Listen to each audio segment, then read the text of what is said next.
A hora é agora. Reflexões, planos e ações para estimular o crescimento do Brasil. No nosso quadro A Hora é Agora, a gente recebe aqui no nosso estúdio a Alessandra Ribeiro, que é sócia-diretora da área de macroeconomia e política da Tendências. Alessandra, bem-vinda, bom dia. Obrigada, bom dia, A gente tem recebido aqui semanalmente empresários, representantes de vários setores, para tentar entender qual é a próxima pauta pós-previdência, né? Porque virou um marco esse entendimento de que antes da Previdência a gente não conseguiria avançar.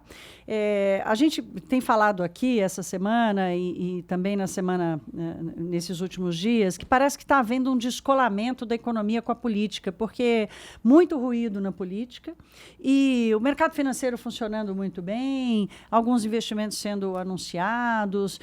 Você que acompanha isso de perto, esse descolamento está acontecendo mesmo? Porque outras vezes a gente já viu isso acontecer. Está se repetindo essa história aqui no Brasil ou a gente não tá conseguindo medir se há alguma incerteza, se há algum efeito ou não do ruído da política na economia? Então, Thaís, esse distanciamento ele não é tão grande assim. Há uma contaminação clara dos ruídos políticos para a economia. E como nós conseguimos medir isso? Via indicador de incerteza. Há um indicador de certeza que mostra que desde 2015, na verdade, a incerteza é muito alta no Brasil. Teve uma quebra, mudou de patamar esse indicador.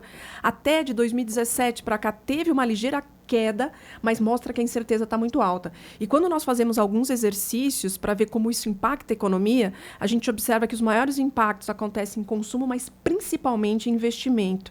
Então, assim, se não fosse esse ambiente político turbulento, certamente a economia teria andado mais desde 2018, inclusive. Né? Então, não dá para falar que não tem contaminação. Tem contaminação, sim. O que preocupa mais hoje, Alessandra? O cenário externo ou interno?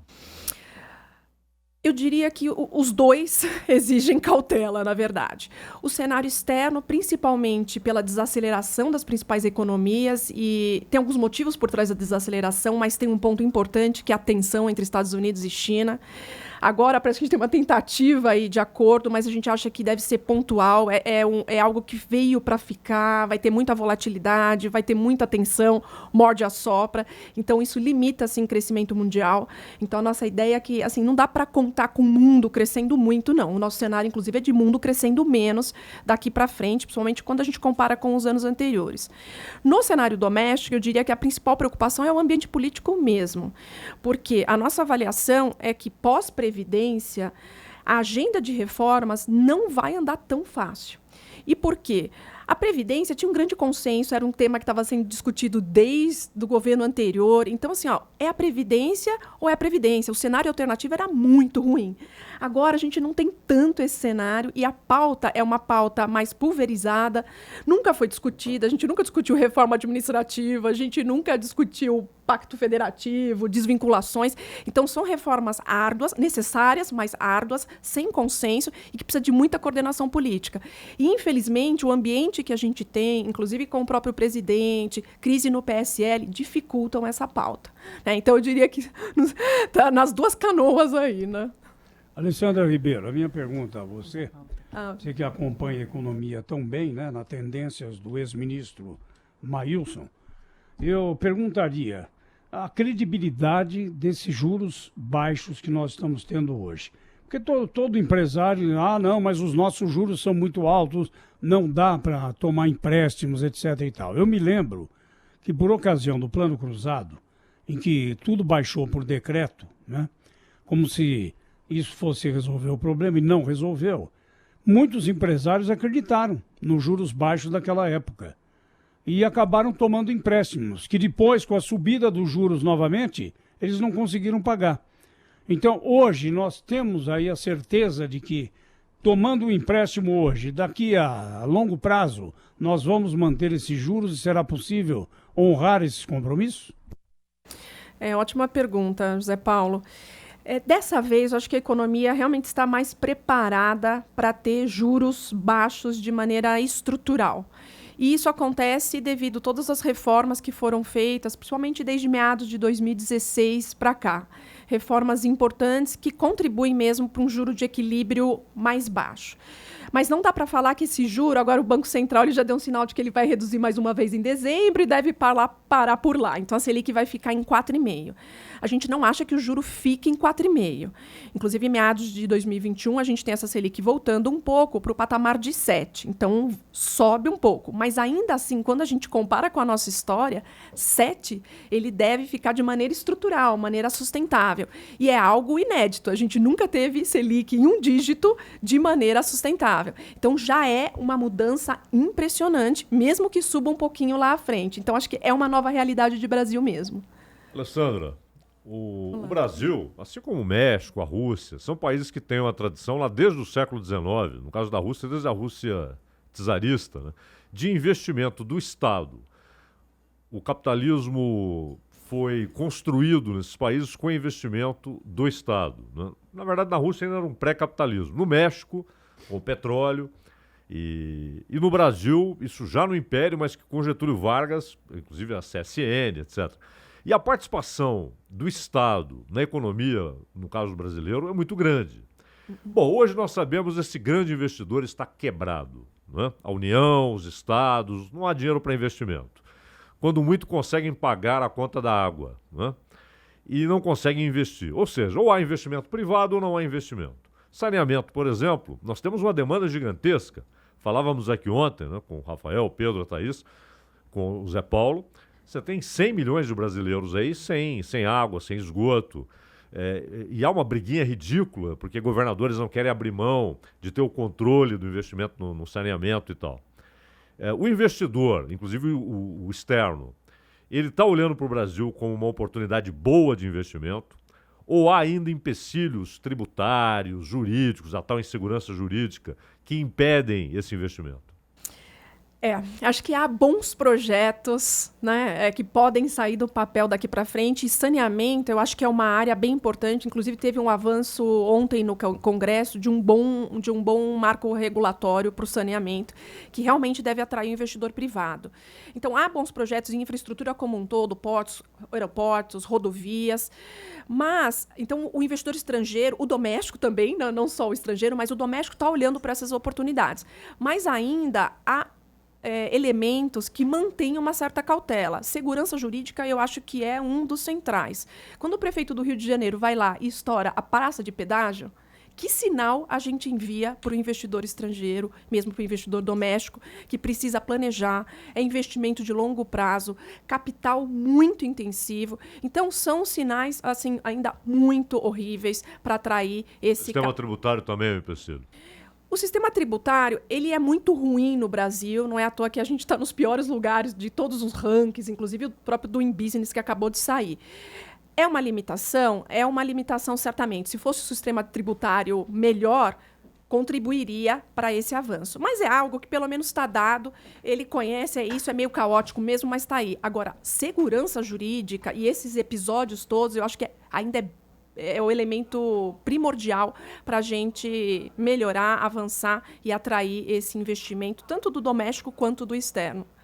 Alessandro, o Zé Paulo falou aqui na consistência da taxa de juros. Ontem o ministro Guedes falou em crescimento de 2,5% ano que vem.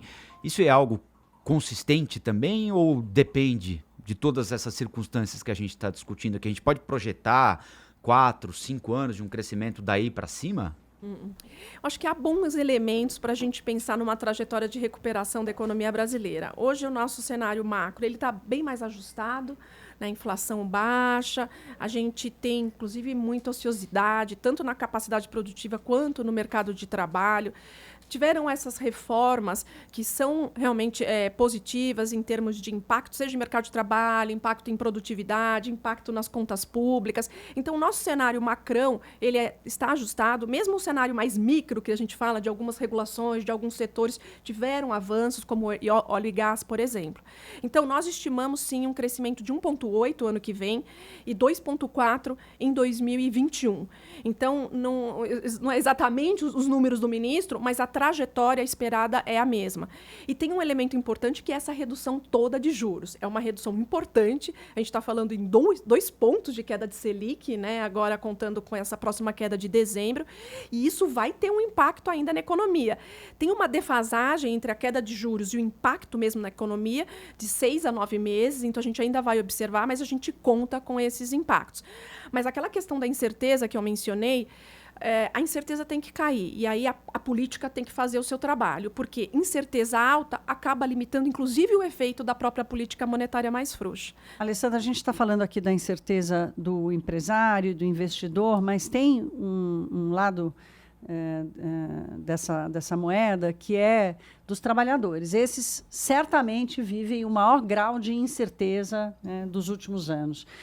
O IBGE nos mostra aí com muita transparência que não são só 12 milhões de desempregados, são 5 milhões de desalentados, são mais 7 milhões de subutilizados, quer dizer, nós temos 24% da população economicamente ativa no Brasil subutilizada, né? Ou mal empregada, ou que já desistiu de trabalhar. Como é que o mercado de trabalho vai reagir diante desse cenário que você coloca, que é um cenário que vai ficar mais ou menos com as reformas, que pode ter algum estímulo para um crescimento maior, e o trabalhador brasileiro que está desapontado, que está inseguro e que está devendo, como é que ele pode enxergar, em que espaço ele vai fazer parte desse processo? De fato, acho que essa é a pior característica de toda essa crise, né? Taxa de desemprego que bateu em 13%. Hoje, inclusive, a gente tem dados, né, da PNAD, mas o que a gente observa? Que num cenário de recuperação gradual, né, da economia, que é o que nós esperamos, não tem grandes booms aqui, mas é uma recuperação consistente, mais gradual, a taxa de desemprego ela também cai lentamente. Então, a gente ainda fica com taxa de desemprego em 2 dígitos ainda por um bom período de tempo. Porque tem a capacidade ociosa, né? Isso, porque o que acontece? E aí a gente tem que olhar com um certo cuidado. Não é que a economia não está gerando postos de trabalho, está. É verdade que é muito informal, mas está gerando emprego. Mas essas pessoas que estavam fora do mercado de trabalho, elas começam a ficar um pouquinho mais animadinhas para procurar emprego, porque a gente que já desistiu. E aí você incorpora essas pessoas no mercado de trabalho, mas a economia não tem todo esse ritmo de absorção. Então, por isso que a taxa de desemprego cai muito gradualmente. Então, assim, a gente Alessandra, o último número aqui, ó, dentro do assunto, 11,8%, divulgação feita agora há pouco, 12 milhões e meio de desempregados. É muita gente ainda. Não, e Zé Paulo, vou complementar aqui, porque a gente está batendo um novo recorde da série histórica dos trabalhadores sem carteira assinada, ou seja, que a Alessandra estava falando aqui da informalidade, né?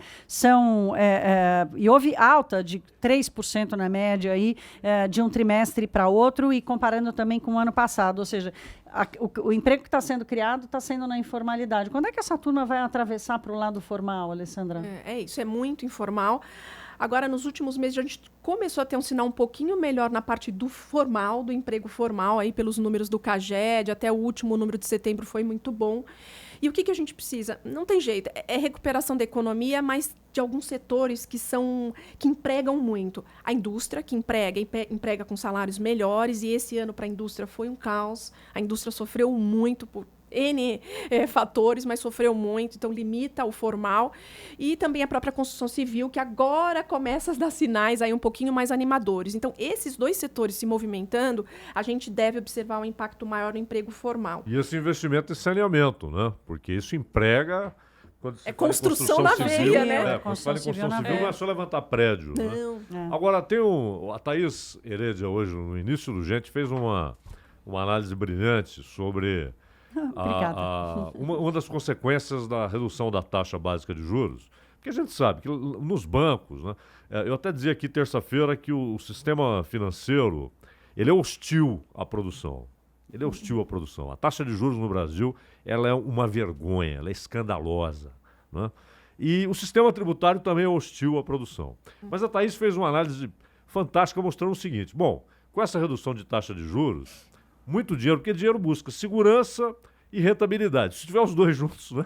Melhor dos mundos. Exato. E esse dinheiro pode começar agora a ir para a atividade produtiva, né? Para ações de empresas, enfim, para quem produz e gera emprego. A sua visão é essa também? Isso mesmo. Inclusive, a gente já observa uma mudança no mercado muito importante, que é o quê? As empresas acessando, por exemplo, o mercado de capitais. Porque com inclusive, assim, taxas de juros mais baixas, a própria reformulação do BNDES, as próprias empresas estão indo ao mercado, elas colocam um título de dívida, que é a famosa debenture, vão lá na bolsa, fazem IPO, elas pegam esses recursos para os seus investimentos. Então, está tendo uma mudança que, inclusive, assim, é saindo do mercado bancário, que é o que a gente está mais acostumado, e indo ao mercado de capitais. Isso é muito, muito bom, porque, inclusive, ela consegue se financiar muitas vezes, inclusive, mais barato que o BNDES. Por isso que muitas pegaram o mercado de capitais para pagar a dívida no BNDES. Então, essa movimentação toda que a gente observa com juros e essas mudanças no mercado vão incentivar, sim, investimentos e, consequentemente, isso impacta emprego, que é o que a gente quer ver no final das contas, né? Tá ótimo. A gente ouviu aqui a Alessandra Ribeiro, sócia da Tendências Consultoria, cuida da parte de macroeconomia e política. Alessandra, obrigada pela sua vinda aqui ao estúdio da Rádio Bandeirantes. Eu que agradeço. É um prazer. Obrigada, Thais. Obrigada a todos. Nós que agradecemos. Obrigada.